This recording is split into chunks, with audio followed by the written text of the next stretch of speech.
Hello दोस्तों, my self Vinod Singh. आज मैं आपको बताने वाला हूँ कि हम किस तरीके से यौगिकों के नाम दे सकते हैं। सर्वप्रथम आपको मैं जो एक ट्रिक्स बता रहा हूँ उसको रखना पड़ेगा। जो ट्रिक्स है वो ध्यान से सुन लेना। ठीक है, ये ट्रिक्स आपके बहुत काम की है। वो ट्रिक्स है क्या?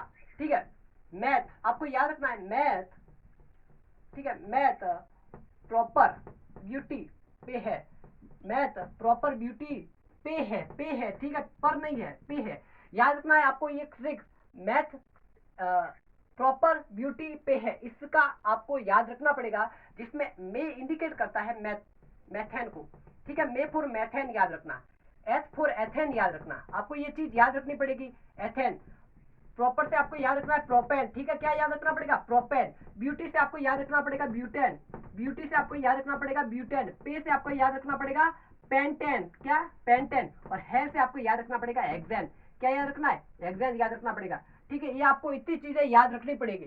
ठीक है, मैंने आपको एक ट्रिक्स के साथ इन सभी को बता दिया कि हम इससे कैसे फॉर्मूला ज्ञात करेंगे। ठीक है, सूत्र कैसे बनाएंगे। सूत्र बनाना अभी आपको आसानी से सिखा देते हैं, क्योंकि नामकरण में या नामकरण में सूत्र इंपॉर्टेंट रखता है। सबसे पहले आपको क्या करना है, सभी को यहाँ पर C1 है, यहाँ पर C2 कर देना है, यहाँ पर C को 3 कर देना है, C4 कार्बन।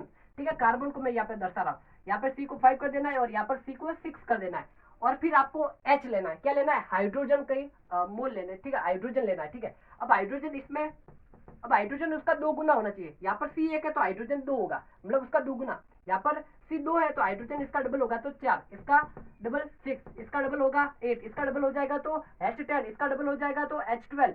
मतलब कि डबल डबल लेना है। ठीक है, तो ये आपका सूत्र बन गया कि हम मैथेन को कैसे लिख सकते हैं, एथेन का कैसे लिखते हैं, प्रोपेन को कैसे समझाते हैं, ब्यूटेन को हम कैसे लिख सकते हैं, पेंटेन को कैसे लिखते हैं और हेक्सेन को कैसे लिख सकते हैं। तो ये आप वो मैंने बता दिया कि किस आधार पर हम इसका ऐसे सूत्र बना सकते हैं, क्योंकि ये मैंने इसलिए बताया है, ये आपके बहुत इंपॉर्टेंट रखेगा अभी नामकरण में।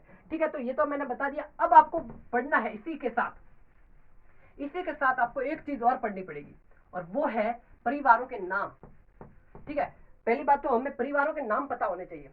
परिवारों के नाम से याद है, परिवारों के नाम से मुझे याद आता है यौगिकों के प्रकार। ठीक है, परिवारों के भी तो प्रकार होते हैं। शर्मा फैमिली होता है जैसे, ठीक है, और फैमिलीज होती है, शुक्ला फैमिली जो भी है। यौगिकों के प्रकार, ठीक है, यौगिकों के प्रकार बहुत सारे होते हैं, वो अलग अलग फैमिली से बिलोंग रखते हैं। तो देखना, जिस तरीके से एक जो बच्चा होता है वो शर्मा फैमिली का होता है तो हम उसको शर्मा के बुलाते हैं। ठीक है, उसके पीछे शर्मा लगाते हैं। जैसे वो अदर फैमिली से बिलोंग करता है तो हम उसको अदर फैमिली का जो इंडिया साइन होता है वो कहकर बुलाते हैं। ठीक है, जो भी है। तो हमें यौगिकों के प्रकार में भी ऐसे ही करना है। आपको 7 फैमिली के नाम पढ़ने पड़ेंगे, 7 परिवारों के नाम अभी रखने पड़ेंगे। वो है, पहली तो है हेलो। ठीक है, हेलो एक्सेन वाला, हेलो एक्सेन परिवार, हेलो एक्सेन वाला परिवार। ठीक है, आपको पहला ही हेलो कह रहा है, हेलो एक्सेन वाला। हेलो एक्सेन वाला आपको रखना पड़ेगा किसी भी संरचना में।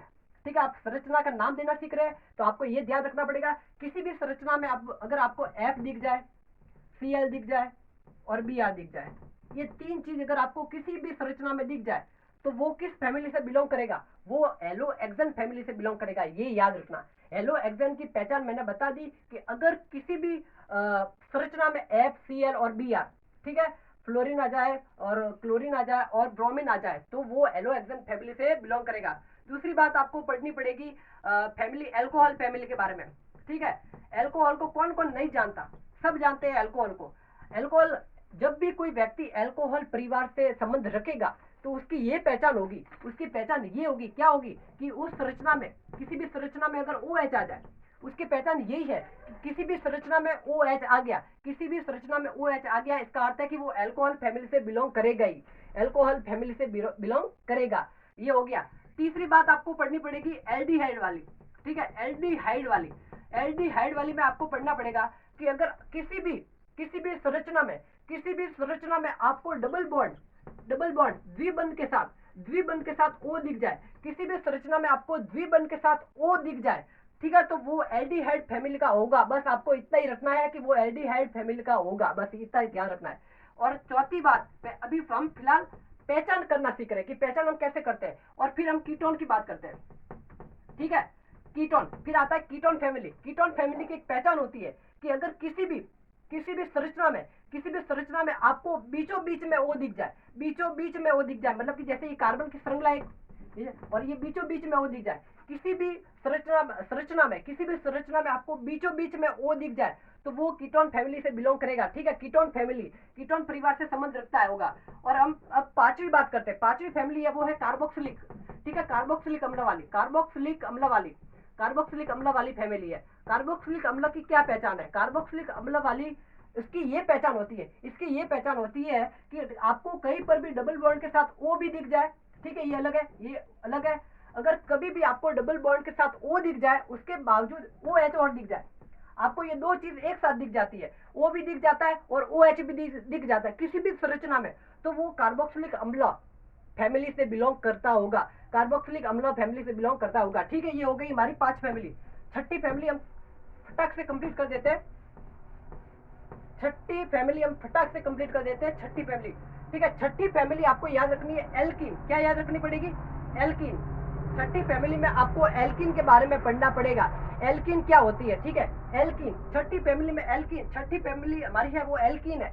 एल्कीन की आपको एक खास बात कर ध्यान रखनी पड़ेगी, वो है डबल बॉन्ड के साथ अगर आपको डबल बॉन्ड आपको सी दिख जाए, डबल बॉन्ड के साथ आपको सी लगा दिख जाए, डबल बॉन्ड के साथ अगर आपको सी लगा दिख जाता है तो वो एल्कीन फैमिली के साथ रिश्ता रखता होगा। बस ये आपको पता होना चाहिए। फिर आपको एक 7वीं फैमिली के बारे में पढ़ना है, एल्काइन फैमिली। एल्काइन फैमिली, अगर आपको कहीं पर भी कार्बन दिख जाता है और वो ट्रिपल बॉन्ड के साथ, 3 बिंदुओं के साथ या 3 बंद के साथ दिख जाता है आपको कार्बन, मतलब ये 3 लाइनों के साथ अगर आपको कार्बन दिख रहा है तो वो एल्काइन फैमिली से रिश्ता रखता होगा।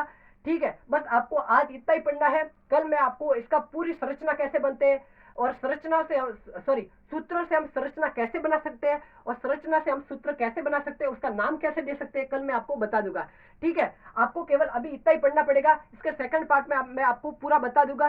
ठीक है, और आपको जो मेरा चैनल है ट्यूशन वाला सर, इसको लाइक एंड सब्सक्राइब करना है। और इसी के साथ साथ आपको जो मेरा चैनल है इसको लाइक एंड सब्सक्राइब करना है, इसी के साथ आपको इसको शेयर भी करना है ताकि जो आपके रिश्तेदार है वो भी इसको ध्यान से देख सके। ठीक है, और अच्छे से पढ़ सके। ठीक है, थैंक यू फॉर वॉचिंग।